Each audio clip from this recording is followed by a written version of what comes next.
C P എമ്മിനെ കുറിച്ച് ഇല്ലാ കഥകൾ പറയുക, സി പി എമ്മിനെ അപകീർത്തിപ്പെടുത്തുന്ന വിധത്തിൽ രാഷ്ട്രീയ കൊലപാതകങ്ങളൊക്കെ സി പി എം ആസൂത്രണം ചെയ്യുന്നതാണ് എന്ന നിലയിൽ കാര്യങ്ങൾ പറയിപ്പിക്കുക. എന്നിട്ട് രാഷ്ട്രീയമായൊരു സ്വാധീനം സി പി എമ്മിനേക്കാൾ സി പി എം ഒരു തല്ലിപ്പൊളി പാർട്ടിയാണ് എന്ന രീതിയിൽ ഒരു സ്വാധീനം നേടുക. ഇതാണല്ലോ സാധാരണഗതിയിൽ ചെയ്യേണ്ടത്.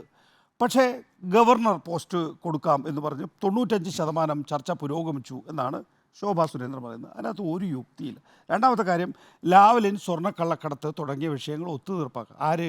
ഇ പി ജയരാജനെക്കുറിച്ച് ഞാൻ ഇന്നലെ പറഞ്ഞാണ്. ഇ പി ജയരാജനെക്കുറിച്ച് നമ്മുടെ ആക്ഷേപം എന്ന് പറയുന്നത് ഇ പി ജയരാജൻ പിണറായി വിജയനോട് പാർട്ടിയോട് ഗർവിച്ചു, എന്നിട്ട് അതേ പിണറായി വിജയന് വേണ്ടിയിട്ട് ലാവ്ലിൻ പ്രശ്നവും സ്വർണ്ണക്കള്ളക്കടത്ത് കേസ് ഒത്തുതീർപ്പാക്കാം എന്ന നില. അവിടെ നിങ്ങോട്ടല്ലേ പറഞ്ഞു, അവിടെ നിങ്ങോട്ട് പറഞ്ഞു ഇ പി താല്പര്യമില്ല എന്ന് പറഞ്ഞു.